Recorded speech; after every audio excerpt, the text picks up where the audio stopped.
Hello friends, स्वागत है आपको फिर से अपने चैनल रीचअप स्टडी पर।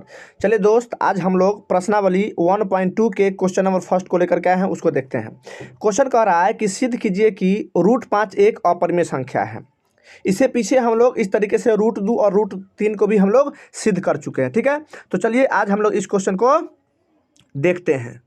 माना कि √5 क्या लिखेंगे कि माना √5 क्या है, √5 एक परिमेय संख्या है। ठीक है, एक परिमेय संख्या है। ठीक है ना। क्या मान लिए कि √5 एक कैसा है, यह एक परिमेय संख्या है। ठीक है, अच्छा। अब देखिए, जब हम परिमेय संख्या लिख दिए हैं तो हम इसीलिए लिखेंगे कि √5 बराबर, ठीक है, √5 बराबर क्या लिख सकते हैं, P/Q लिख सकते हैं। ठीक है, क्यों? क्योंकि हम इसको परिमेय संख्या मान लिए हैं। जब परिमेय संख्या होता है तब P और Q के फॉर्म में लिखा जा सकता है। ठीक है, तो यहाँ लिख देते हैं कि जहाँ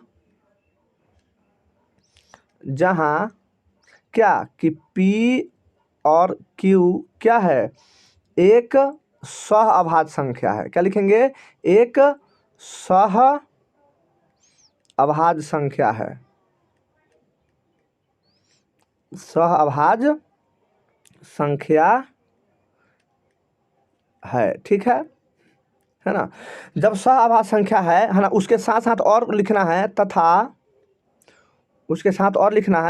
सह अभाज्य तो ही है, तथा Q बराबर क्या होगा, Q बराबर 0 नहीं होना चाहिए, है ना। यानी नीचे 0 नहीं होना चाहिए, उसी को हम लोग क्या बोलते हैं, नीचे 0 नहीं होना चाहिए, उसी को ना हम लोग बोलते हैं क्या कि परिमेय संख्या होगा। ठीक है, तो जब हम परिमेय संख्या लिख दिए तो यह जो है संख्या √5 बराबर P/Q, इसको हम क्या करते हैं, दोनों तरफ वर्ग करते हैं। ठीक है, तो यहाँ पर हम लोग लिख देते हैं कि दोनों तरफ क्या करने पर, वर्ग करने पर। ठीक है, तो यहाँ पर लिखते हैं कि दोनों तरफ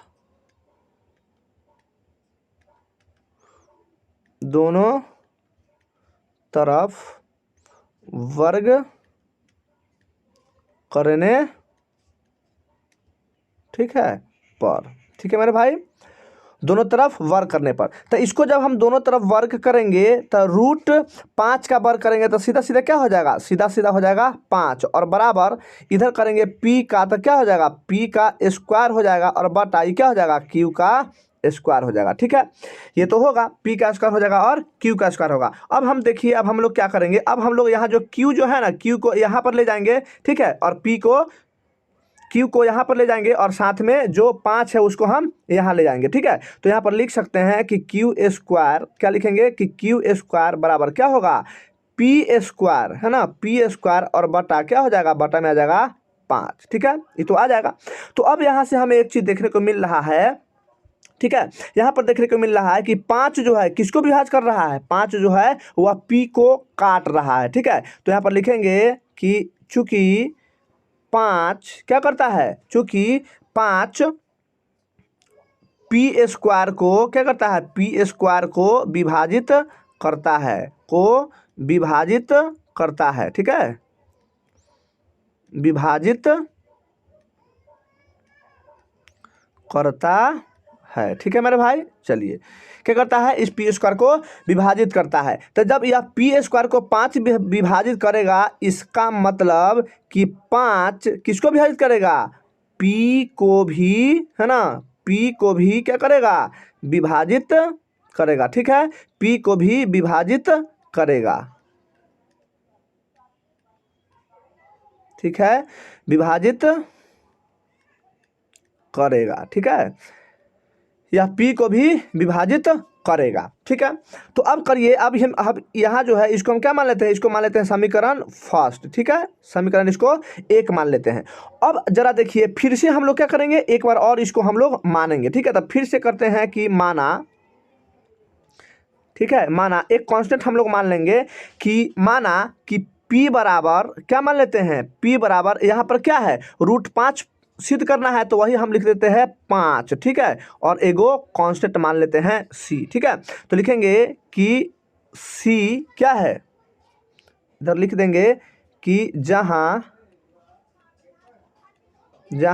C कोई क्या है, कोई पूर्णांक संख्या है। ठीक है, कोई क्या होगा, पूर्णांक है। ठीक है, सी कोई पूर्णांक है ना।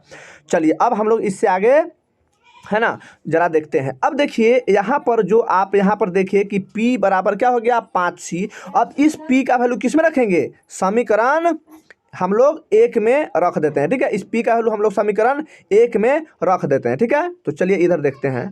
समीकरण 1 में किसका मान रखने पर, P का मान रखने पर। ठीक है, P का मान रखने पर जब यहाँ देखिए समीकरण यहाँ पर P का मान रखेंगे तो क्या हो जाएगा, यहाँ तो है Q²। ठीक है, और बराबर P के जगह पर कितना रखेंगे, P के जगह पर रखेंगे 5। तो जैसे ही P के जगह पर 5 रखेंगे तो स्क्वायर कह रहा है, तो 5 का स्क्वायर नहीं 25 हो जाएगा। तो क्या लिखेंगे, ये हो जाएगा आपका 25 और C का स्क्वायर। ठीक है मेरे भाई, और नीचे क्या है, नीचे है आपका 5। ठीक है, अब इसको हम क्या करते हैं, इसको हम 5 से है ना बिल्कुल काट सकते हैं क्योंकि कट रहा है। ठीक है, तो इसको हम 5 से काटते हैं। ठीक है, 5 से काटेंगे तो क्या हो जाएगा, 50 25। ठीक है, 50 25। अब हम C² का वैल्यू निकालना चाहते हैं, तो देखिए तो C² बराबर क्या लिख सकते हैं, यहाँ लिख देंगे हम लोग कि Q²। ठीक है, और ये गुना में है तो नीचे चल जाएगा किस में, भाग में, नीचे 5 चल जाएगा। ठीक है, तो यहाँ से हमें एक चीज देखने को मिलता है कि 5 जो है किसको भाग कर रहा था, P² के, और यही 5 जो है Q² को भी भाग कर रहा है। ठीक है, तो यहाँ लिखेंगे कि चूंकि 5 किसको, Q² को विभाजित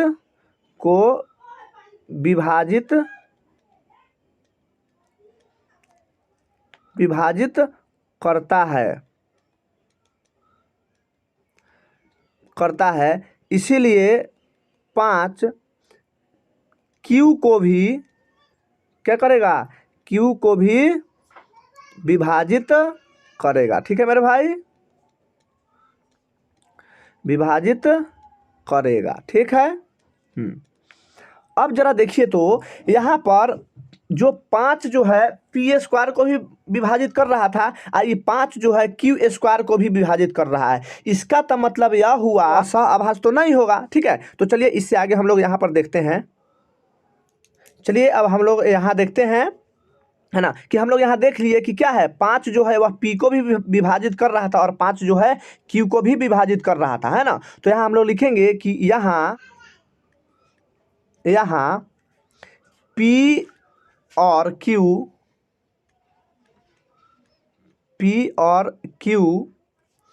एक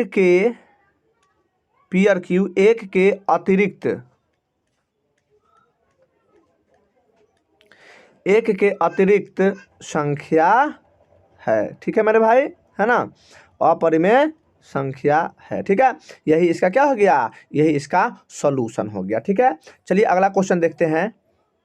माना कि 3 + 2√5 एक क्या होगा, एक परिमेय संख्या होगा। ठीक है, हम मान लेते हैं एक परिमेय संख्या है। ठीक है, एक परिमेय संख्या है। ठीक है, तो जब परिमेय संख्या है तो हम लिख देंगे कि इसीलिए क्या होगा कि 3 + 2√5 बराबर क्या लिख देंगे, P/Q। ठीक है, लिख देंगे Q बराबर 0 नहीं होगा। ठीक है, यह ना है। चलिए तो अब हम लोग देखते हैं, यहाँ से थोड़ा सा सॉल्यूशन करिए इसको, कि यहाँ पर 2 √5 जो है उसको इधर छोड़ देते हैं। ठीक है, यानी जो रूट वाला है उसको हम एक तरफ छोड़ देते हैं और बिना रूट वाला को उधर ले जाते हैं। ठीक है, तो यहाँ से हम लिख सकते हैं कि 2 कितना है, 2√5 है।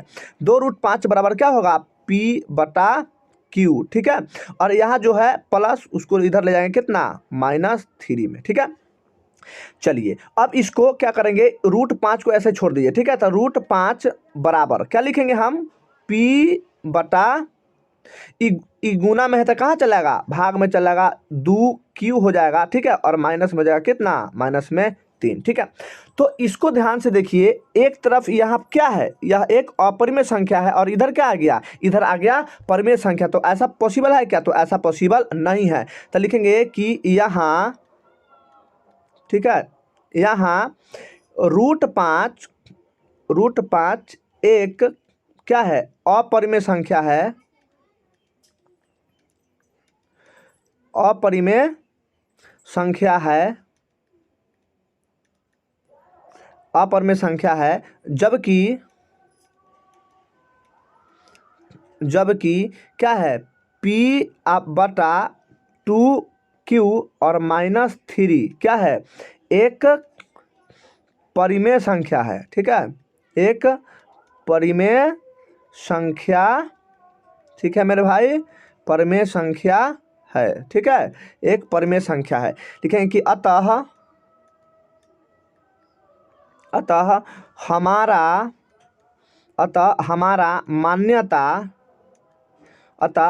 मान्यता क्या है, गलत है। क्या है, रूट जो 3, हमारा मान्यता गलत है, 3 + 2√5 एक कैसा है, एक अपरिमेय संख्या है। ठीक है, यह एक कैसा है, यह एक अपरिमेय संख्या है। ठीक है, चलिए, है ना, यही इसका सॉल्यूशन हो गया। ठीक है, चलिए तीसरा नंबर क्वेश्चन देखते हैं। चलिए तीसरा क्वेश्चन, सिद्ध कीजिए कि निम्नलिखित संख्याएं अपरिमेय है। ठीक है, तो पहला है, यहाँ फर्स्ट को हम लोग देखते हैं। ठीक है, पहला है कि 1/√2। ठीक है, इसको हमें सिद्ध करना है। ठीक है, तो इसको भी हम क्या करेंगे, इसको भी हम भाई मानेंगे। ठीक है, तो लिखते हैं कि माना कि 1/√2 कैसा है, एक परिमेय संख्या है। ठीक है, एक परिमेय संख्या है। ठीक है, मान लीजिए कि यह कैसा है, यह एक परिमेय संख्या है। ठीक है, परिमेय संख्या है, तो लिखेंगे, जब परिमेय संख्या है तो लिखेंगे कि इसीलिए 1/√2 बराबर क्या हो जाएगा, जब परिमेय संख्या तो लिख देंगे P/Q हो जाएगा। ठीक है ना, तो लिखेंगे Q बराबर 0 नहीं है। ठीक है, चलिए अब यहाँ पर हम लोग इसको देखते हैं, इसको क्या करेंगे, इसको थोड़ा सा हम लोग पलटी मारते हैं। देखिए, पलटी मारेंगे तो ये क्या हो जाएगा, √2 है ना, और बटा में क्या हो जाएगा, एक, इसको ऊपर कर देते हैं, इसको नीचे कर देते हैं, तो नीचे क्या हो जाएगा, एक, जो कि नीचे एक नहीं लिखा जाता है। ठीक है, और इसको भी पलटी मारते हैं तो क्या हो जाएगा, ये ऊपर चल जाएगा Q और नीचे हो जाएगा आपका P। ठीक है, अब जरा यहाँ पर ध्यान से देखिए, यहाँ पर हमें एक चीज देखने को मिल रहा है कि ई क्या है, इधर क्या है, इधर है अपरिमेय संख्या, ई क्या है, ये है परिमेय संख्या, क्योंकि यह P/Q के रूप में है ना, तो ये क्या है, यह एक परिमेय संख्या हो गया, ये एगो अपरिमेय संख्या हो गया, जो कि परिमेय और अपरिमेय क्या होगा, बराबर नहीं हो सकता है। तो लिखेंगे कि यहाँ, ठीक है, लिखेंगे कि यहाँ √2 एक कैसा है, √2 एक अपरिमेय संख्या है। ठीक है, अपरिमेय संख्या है, अपरिमेय संख्या है। ठीक है,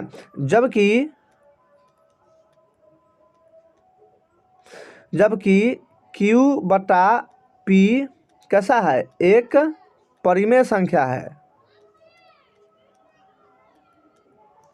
एक परिमेय संख्या है, एक परिमेय संख्या है। लिखेंगे कि अतः हमारा मान्यता, ठीक है, हमारा मान्यता क्या है, गलत है। ठीक है, हमारा मान्यता गलत है, 1/√2 कैसा है, एक अपरिमेय संख्या है। ठीक है, अपरिमेय संख्या है। ठीक है, चलिए नेक्स्ट हम लोग अब ये क्वेश्चन नंबर 2 को देखते हैं। ठीक है ना, ठीक है, तो देखिए अगला जो 2 नंबर क्वेश्चन है, कह रहा है कि 7√5 अपर में संख्या सिद्ध करना है। तो हम लोग इसको क्या किए हैं, सिद्ध कर दिए हैं। जिस प्रकार से हम लोग अभी 1 नंबर क्वेश्चन को किए हैं सेम उसी प्रकार से हम लोग इसको है ना कर दिए हैं। आप इसको देख लीजिएगा, समझ आ जाएगा। सेम क्वेश्चन है इसीलिए हम इसको है ना थोड़ा टाइम लैप्स हो जाएगा, इसलिए हम इसको डायरेक्ट हम बना दिए हैं। ठीक है, चलिए हम अब लोग अगला क्वेश्चन को देखते हैं 3 नंबर को। ठीक है, चलिए तीसरा नंबर क्वेश्चन है कि 6 प्लस √2 को, ठीक है, इसको हमने अपर में संख्या को है ना इसमें हमें अपर में संख्या दिखाना है। तो इसमें भी लिखेंगे कि माना, चलिए ठीक है, तो यहाँ पर हम ये बात लिख देंगे। जब लिख देंगे तो अब देखिए यहाँ पर जो है √2 उसको हम लोग √2 को क्या करते हैं, इधर ही छोड़ देते हैं। ठीक है, तो लिख देंगे कि √2 और बराबर क्या हो जाएगा, P/Q। ठीक है, और माइनस में इधर 6 आ जाएगा। ठीक है, अब देखिए ध्यान से, ई क्या है, ई हो गया परमेय संख्या, ई हो गया अपरमेय संख्या, जो कि यह एक दूसरे के बराबर नहीं होगा। तो लिखेंगे कि यहाँ है ना, लिख देंगे कि यहाँ √2 एक अपरमेय संख्या है ना, तथा P/Q - 6 कैसा है, यह एक परिमेय संख्या है ना, इसीलिए परिमेय संख्या और अपरिमेय संख्या कभी बराबर नहीं हो सकता। तो लिखेंगे कि अतः हमारा मान्यता क्या है, गलत है। 6 प्लस √2 क्या है, यह एक अपरिमेय संख्या है। ठीक है, तो चलिए आज हमारा जो चैप्टर फर्स्ट था वह चैप्टर कंप्लीट फर्स्ट हमारा खत्म हो चुका है। हम लोग अब आगे नेक्स्ट है ना, नेक्स्ट वीडियो में हम लोग अब इससे आगे को देखेंगे। ठीक है, अगर वीडियो अच्छा लगा होगा तो लाइक करिएगा, सब्सक्राइब करिएगा और शेयर करिएगा। मिलते हैं नेक्स्ट वीडियो में, तब तक के लिए बाय बाय, टेक केयर।